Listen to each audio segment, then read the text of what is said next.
Okay. Yeah. No worries. Thank you very much. On and off as much as you like. Lovely. Thank you. Have a wonderful time. Certainly very knowledgeable. Thank you. Nice clear speaking voice. Good. So welcome aboard. Anyway, my name's Chris, and your driver's name's also Chris. That's easy to remember. Isn't it? How long have you been doing this? About 5 weeks. 5 weeks? Sure. Very good. So I'm loving it, even in this weather. Yeah, you have to But had a lot of swatting up to do, I expect, did you? yeah, well, I used to work in the museums in York as well, most of them closed. Oh, right, yeah. So I've got some of the knowledge already from showing school groups around. It's a wonderful city. There's so much history connected with it. Where are you folks from? Somerset, near Minehead. Oh, right. Down in Somerset, really. I like going to So we Somerset. came up yesterday in a coach tour, staying in Right. Scarborough. We got York today. Yeah? 3 day tomorrow in Scarborough, and we're going on the North Yorkshire Morris trains on and Whitby on Thursday, and home on Friday. Well, there's quite a lot to do in this area where we are at the moment. The York Army Museum is behind us. You can get 50% off there with a treats voucher. On the left, sort of in that corner, where there's the Castle Museum, where there's a reconstructed Victorian street full of original shop fronts that have been rebuilt brick by brick. Well worth the visit, but you do have to book in advance. To our left is Clifford's Tower. Now, the year 1066 is famous in British history. We normally think of the Battle of Hastings, but that battle was directly affected by what happened in York just a few weeks before, because the Vikings invaded the city again in 1066, and King Harold had to march his new army up north to fight the Vikings. They won a great victory at the Battle of Stamford Bridge just outside York, but then he had to march all the way back down south again because William the Conqueror arrived. By the time he got there, he'd done a 500-mile round trip with his men in their armour on foot, and they were all worn out. That's one of the main reasons why they lost the battle, and the whole of British history changed. Oh dear. But York was pretty rebellious. York wasn't going to submit to some guy who'd won a battle down south. So William the Conqueror had to come up here with his troops, and he built the first castle here in York, and he built a wooden tower on top of the mound to your left. But the wooden tower burnt down 100 or so years after that, during one of the most tragic episodes in York's history. This was during the Third Crusade, when a propaganda campaign about the Middle East, basically, had led to a lot of racism, and the Jewish population were targeted up and down the country. And here in York, 150 Jewish people fled an angry mob and hid in the tower, the wooden tower. And they hid there for a week, slowly being starved and besieged. And at the end of it, the choices open to them were either to come out where the mob would kill them, or to take their own lives, which is what they did. The tower burnt down around them and was rebuilt in stone. But the castle itself covered a much bigger area. It covered the whole area ahead and to the left, where the Castle Museum is and the Georgian Courthouse. And when we set off again, we'll show you the stone castle walls as well, which are still here, and most people don't know they're here. Most people think the castle is just the tower on top of the mound. The tower is a unique design. When you first look at it, you maybe think it's just a round tower, but it's actually sort of 4 round shapes clustered together in a kind of 4-leaf clover, if you've from above. It's a unique design in Britain. There are some like it in France. It used to have a roof on it as well. It was meant to have a roof on it, but it got blown off during a enthusiastic cannon salute on St George's Day, 1684. So it fell into disrepair after that, and the castle complex gradually became somewhere to lock up people, and it just transformed into the Georgian jail, which is still there today. But the castle walls remain, and we can see now on the left of a round tower, and if you keep looking to your left and behind, you'll see the full extent of the castle walls are still there. This would have been the main entrance into the castle, where the drawbridge would have been. Oh look, they've tried to make weather screens blend in as well. I suppose they've done quite a good job, really. It sort of blends into the castle, the city walls, which are appearing now on our right. This tower on the edge of the city walls is a postern tower, a back way in to the city, and it's still got its toilet chute as well, projecting on our right over the pavement. But originally that would have emitted its contents into the moat instead. Now, when the castle was a jail, it housed amongst its prisoners Dick Turpin at one point in 1739, and after his execution Dick Turpin was buried in the churchyard behind this hedgerow to your left. So as we go around the corner, look to your left, look through the railings to the very back, you'll see one lone gravestone is still standing there, and that's the grave of Dick Turpin, the famous outlaw. So look to the left and right to the back. That standing stone there is Dick Turpin's grave. He was, of course, a notorious highwayman and outlaw and horse thief, and after a long career in crime that included murdering members of his own gang, he had an argument with his landlord and shot his landlord's chicken. This disturbance of the peace led to Dick Turpin's arrest, and he was held in York Castle until he was executed. But it was only while he was being held in the jail that they realised who they'd really got.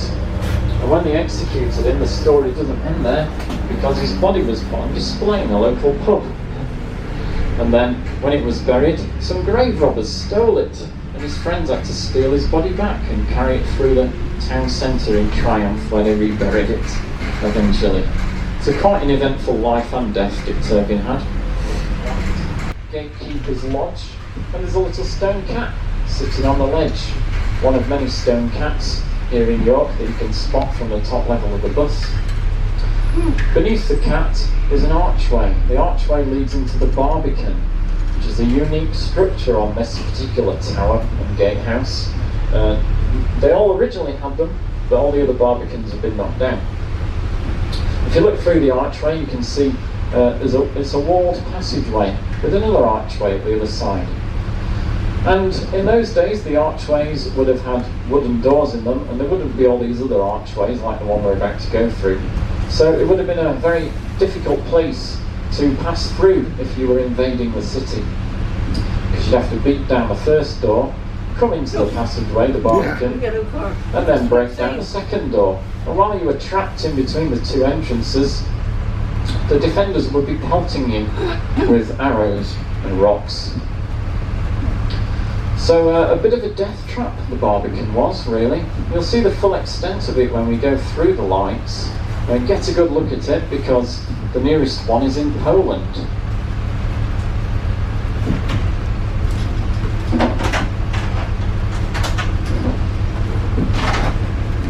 So these defences were needed during the medieval period to protect the city, and one of the most spectacular occasions they were used was during the English Civil War. King Charles I had used the city as his base for a while in 1644, but he was advised to go somewhere safer down south, which turned out not to be such a good idea because he had his head chopped off. But he left York, he left it behind as a royalist garrison. The garrison inside were surrounded by a much bigger parliamentarian force surrounding the city. So have a look at the barbican as we go through, and I'll tell you more about the siege of York. See the full extent of the barbican here on our right. So the siege of York began in 1644 when a parliamentarian force that outnumbered the royalists 7-1 surrounded the city. They were pounding these city walls to our right. They were pounding them with cannons and musket shot. Massively outnumbered the royalists inside, and the siege went on for several months in 1644. The royalists were hoping for some help, and the person who they were hoping would save them was Prince Rupert and his dashing regiment of cavalry. And when Prince Rupert arrived, things went pretty well. They drove the parliamentarians away from the city and out to a field called Marston Moor, where one of the most pivotal battles in British history was fought, and unfortunately the royalists and Prince Rupert lost it. To the left is the Barbican Centre, where the UK Snooker Championships are held every year. Oh, that's right. So Prince Rupert lost the battle at Marston Moor. The Royalists retreated back into the city and the siege continued for another couple of weeks until it eventually fell to the parliamentarians later that year. There's a Georgian coaching inn to your right called the Golden Seahorse with a wonderful seahorse on top. And ahead of us, coming up, is Becca Bingo. Now this was the site in the 50s and 60s of the Rialto, a venue which the Beatles played at 4 times in 1963. The organist at the Rialto was a chap called John Barry, who went on to become a Oscar-winning composer of film music. Some of his most famous work is Out of Africa, The Line in Winter, and 11 James Bond film themes. Some of the classic Sean Connery and Roger Moore ones. There's quite a few famous people from York. One of the most famous is Guy Fawkes. He was born near the Minster, went to a school near the Minster, and that school will not be celebrating Bonfire Night next week. They never have done. The idea of burning an effigy of one of their old school pupils doesn't really appeal to them. So we're passing the castle again to your right and the River Foss to your left. And it's not far from here that the River Foss joins up with the River Ouse. The monument on the roundabout is to the Boer War soldiers. And we get a wonderful view whether you look left or right as we go over the River Ouse now on this bridge. Beautiful views, even in this weather it still looks stunning. So this is much bigger, as you can tell, of our 2 rivers, and this is why we've been an inland port for much of our history, flowing as it does out to the Humber and into the North Sea. On your right, the city walls continue, but we're going to leave these behind in a little while. We're going to show you some parts of York that other people don't get to see. Some of the best kept secrets in York. The first of these is Bishopthorpe Road, which is coming up in a moment. Often voted High Street of the Year in these polls that newspapers and magazines do. It's got lots of independent shops and cafes which the locals like to come to, but not many tourists know about it. So, well, we've let you in on the secret now if you wanted to get off and explore later. It's got York's oldest greengrocer up on the right beneath those green canopies.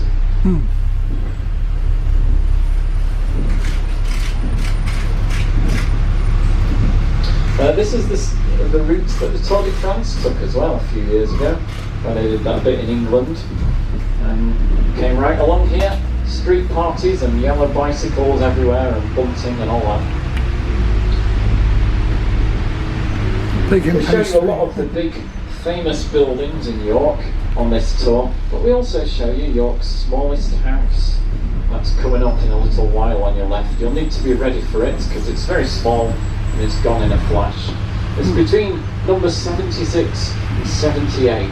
Now at the moment I think we're in the 40s or something on our left at the moment. But 76 is one with some big white bay windows, and helpfully it's got a big 76 written in its door as well, a really big one. But after 76 there's what looks like a gap between 76 and the next house. But in that gap there's another house sandwiched there. So it's going to be on our left in a bit as we pass these parked cars. So keep looking. I think we're just about to pass number 60 now. So a little way along here. Big white bay windows are coming up now on your left. There's number 76. Look down the gap. Look down the gap, you'll see there's another house sandwiched between, just the width of the door.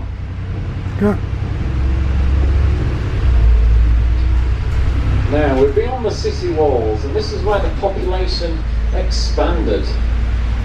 During the Industrial Revolution, a massive influx of people came into the city to work. And they came to work in our 2 big industries, railways and chocolate. The Winning Post is a pub coming up on the right where many jockeys stayed when they visited York Racecourse. And coming up on the left there's some old almshouses as well from the early 20th century. But many of the other houses around here were built in the Victorian period for this expanding workforce. And the chocolate industry was the second biggest employer in the city, but it was the biggest employer of women overall. One of those women was the mother of Frankie Howard, who grew up in this area, or not a million miles away from here anyway. So chocolate was 60% of its workforce was women. And the two big chocolate manufacturers in York were Rowntree's and Terry's. Rowntree's were in the north of the city, and they were producing Kit Kats and the Yorkie bar, which gets its name because it was made in York. The Terry's were here on the south of the city. We're going to pass their factory in a minute. The factory is where Frankie Howard's mum worked. Terry's famous for their old gold, their love hearts, and their chocolate oranges, of course. It's said that 1 in 10 people get a chocolate orange at Christmas. They used to make a chocolate apple as well. It wasn't nearly as successful. They stopped doing those in the 50s. The chocolate was being produced at the factory they're going to pass from the 1930s right through to 2005 here. The original shop though for Terry's was opposite Betty's Tea Room in the town centre. You can still see Terry's written on the walls of the shop opposite. So to your left, it's the massive chocolate factory right at the back. We do get a better view as we go along, so don't worry if you've not seen it much yet. These new buildings have been built in the way. It's a huge brown building at the back with loads of windows and a big clock tower. That was Terry's. Decent view from here, yes. This is Terry's. You'll still get a better view of it in a moment as we pass some of these trees, and if you look back to the left. The clock tower has Terry's York written around its dial instead of numbers.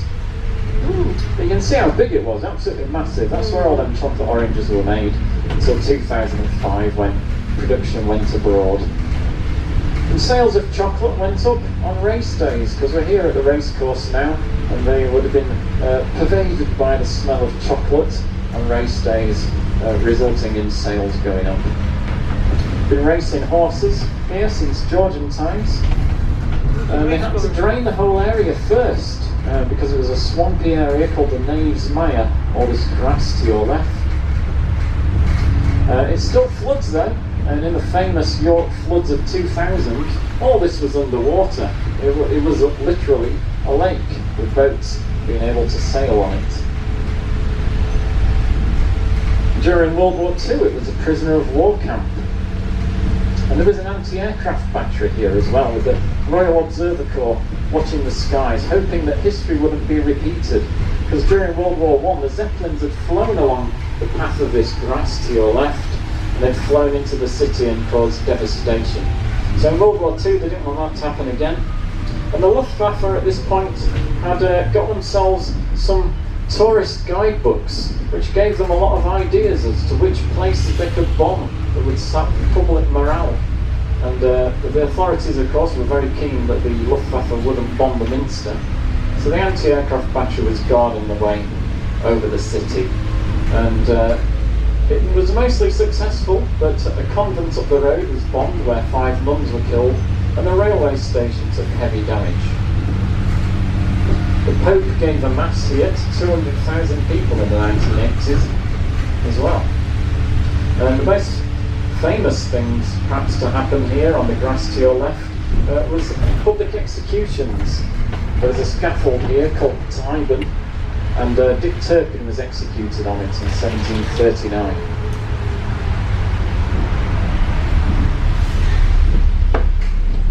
Now we're at the junction with the main route from the south into the city, which we're going to turn onto in a moment. It follows the path of an old Roman road, so it's been the main route into the city for 2,000 years. Every monarch since William the Conqueror is supposed to have come this way into the city. None of them did it in quite the style you all know, on an open top bus. So think yourselves lucky. The only one who didn't come this way actually was Queen Victoria.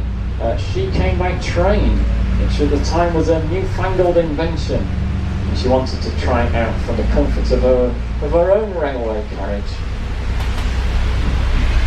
The hotel coming up on your left is Elm Bank. That's full of Art Nouveau decor inside.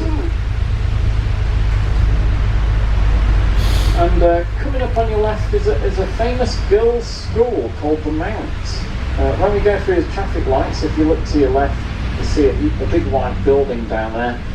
That's called the Mount. And its past pupils include Judi Dench, the actress who began her career here in York in the Mystery Plays. The novelists Margaret Drabble and A.S. Byatt, and the journalist Kate Adie as well. Lots of famous women from York all went to that school. The Duke of York was killed in Yorkshire, and his head was put on display with a paper crown on it to mock him. But he sort of had the last laugh in a way, because his sons won the Battle of Taunton, the bloodiest battle in Britain, just outside York. And as a result of that victory, his sons became the next kings, and their names were Edward IV and Richard III.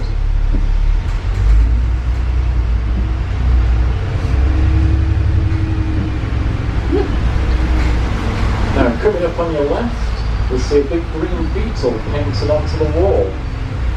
That is something called a tansy beetle, and they're very rare. The only place you can spot them in the country is on the banks of the River Ouse, but you've got to be really lucky. Loads of old Victorian railway buildings now on your left, and the Victorian railway station. But the original station was through these archways on your right. You can see they're now blackened by the soot from steam trains that went under. But after all that, the present station was built in the 1870s. It was a much bigger station with many more lines running in and out of it, and it connected with Scarborough, Leeds and London, and for a while it was the biggest railway station in the world. Still got the longest curved platform in Britain. It was built by the same people who built St Pancras as well. If you keep looking to your left, behind near the police cars, there's an old tea room called the York Tap now, but it's an Art Nouveau tea room. It's appeared in the film Chariots of Fire, although there it was pretending to be London Victoria's tea room. The big hotel to your left was built a year after the station, and the idea was that passengers, particularly wealthy ones, would get straight off the train or walk straight into the hotel where they could drop off their toothbrushes and things before they went swanning around the city, when it became a very fashionable place to visit. The railways brought in a massive amount of tourism and trade at a time when York was in a bit of a period of economic decline. He was a local sole MP and mayor who'd invested his inheritance in the railways. He'd come into £33,000, which was still a lot of money, certainly was back then. He invested this in the railways, forming the York and North Midland Railway, and this soon made him a millionaire, and it connected York to a third of all of Britain's railways, which George Hudson owned. But unfortunately, a lot of his financial transactions were a little bit dodgy, and this was uncovered, and it led to his fall from grace, and he eventually died penniless. As a result of our railway heritage, we've got the Railway Museum in York, and that would be where you would get off at the next stop to go to the Railway Museum. It's straight ahead of us. It's those big buildings behind the railway bridge. You just walk through the tunnel of the bridge, out the other side, and you're at the Railway Museum. And in there, they've got the biggest collection of railway stuff in the world. They've got Queen Victoria's railway carriage. They've got Stephenson's rocket, which they only recently reacquired. Until recently they just had a replica, but now you can look at the original and the replica side by side. They've got the Mallard in there, which is the fastest steam locomotive on record. In the 1930s it clocked up 126 miles an hour. It's still the fastest steam train. It's a wonderful streamlined blue engine, and there's a similar streamlined red engine called the Duchess of Hamilton in there as well. They've got more recent stuff like diesels and Japanese bullet train and Eurostar trains as well to explore. The first trains though from York to London were not nearly as fast as the Mallard. Nearly 100 years earlier the first trains had set off from York to London in 1840, and they took 14 hours to get there. Nowadays you can do it in about 2, but I guess if you get delayed it could still take 14. That was considered though a bit of a bargain compared to the alternative, which was going by horse and carriage and would have taken a lot longer. We're in the Memorial Gardens at the moment, and these were laid out by Sir Edwin Lutyens, who also designed the cenotaph down in London and the Thiepval Memorial on the River Somme. Dying in disgrace as he did, he was sort of forgotten by the city for a long, long time, and they didn't want to remember him.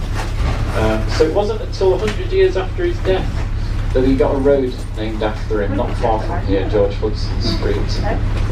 And there was going to be a statue to him as well, but it was changed at the last minute, supposedly, when his fall from grace happened.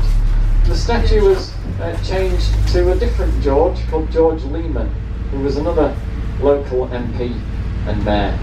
And we'll pass the statue of George Lehman in a moment. He was the chap who built our first sewers after a cholera outbreak. But it's believed that the statue was half completed at the time it swapped to being George Lehman's, so they possibly, according to local legend, even swapped the head around at the last minute. So see if you can spot the join at the collar. It's the statue just on your left as we face the lights at the moment. That's George Lehman. But it may have been George Hudson at one time. Who knows? Who knows the truth? And the cholera outbreak, which occurred in the 1830s, killed quite a few people. Their graves are to your right. You may be able to glimpse some of them as we go through the crossroads. They're buried between the road and the city walls. And it was a York physician called John Snow who discovered the link between dirty water and cholera, and this led to the sewers being built in York later.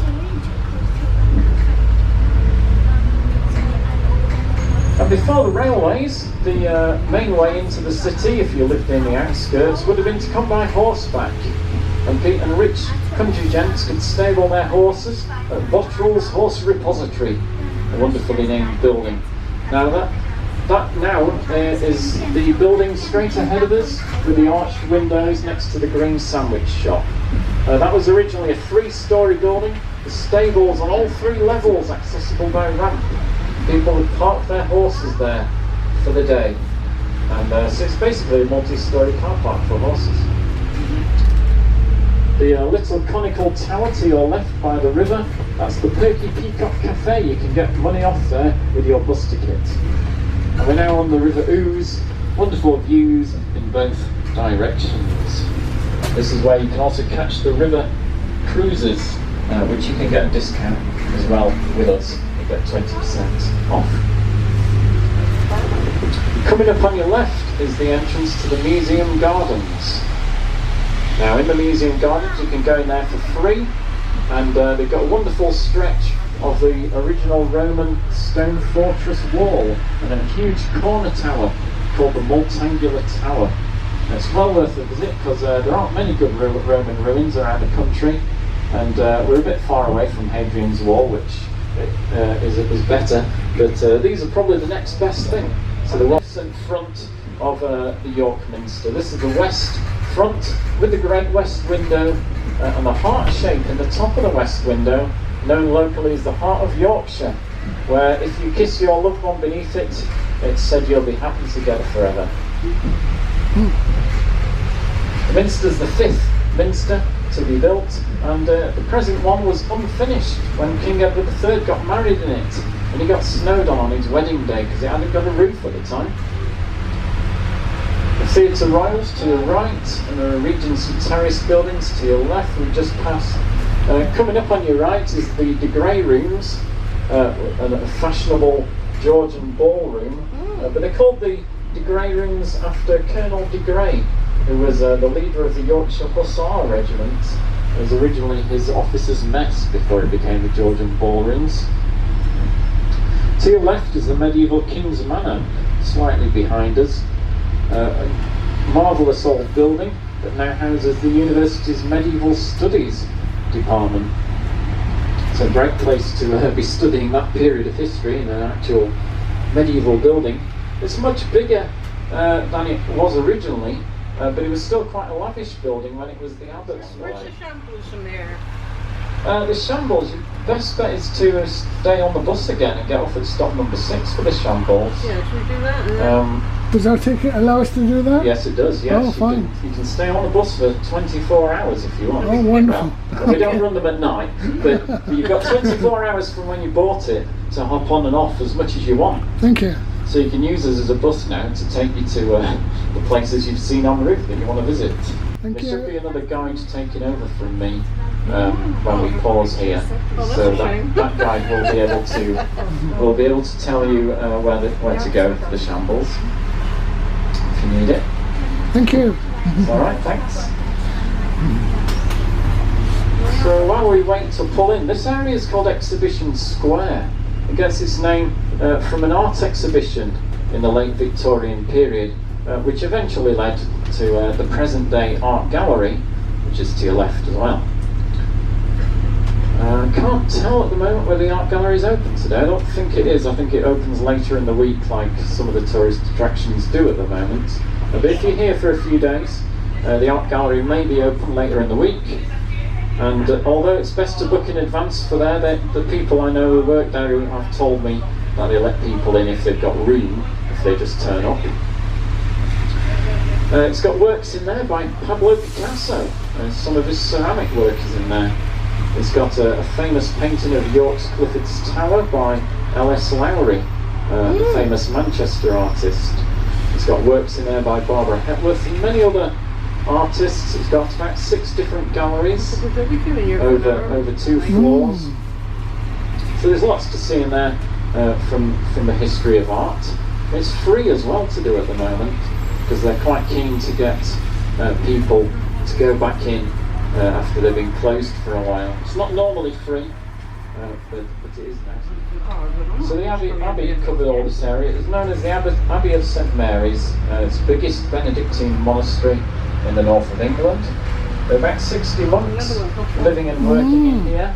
They had a very strict timetable called the Benedictine Rule, which they had to follow, and this involved getting up in the early hours of the morning to pray, and then doing some work, and then praying again a few hours later, and then doing some more work, and more prayer. They continued like that, in sort of between 8 and 10 shifts throughout a day.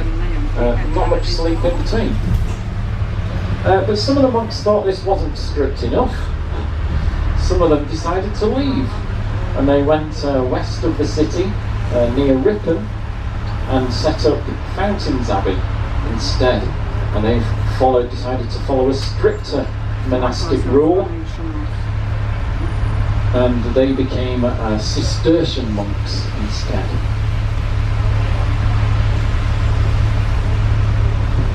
Now, this bus sets off again at past, but I'm afraid I won't be with you. My shift has come to an end. I think there will be another tour guide taking over, but if not, you'll be left with an audio guide track to tell you what you can see as we drive around. So thanks for listening, folks. Hope you have a wonderful time in York exploring. There's so much to see, so I hope you enjoy it. Thank you very much. Thank you.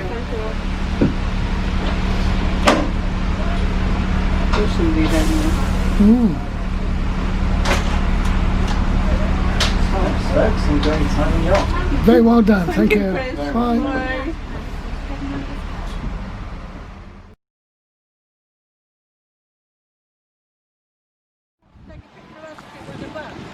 Pardon? Would we like him to take a picture of the two of us by the bus? Okay, fine.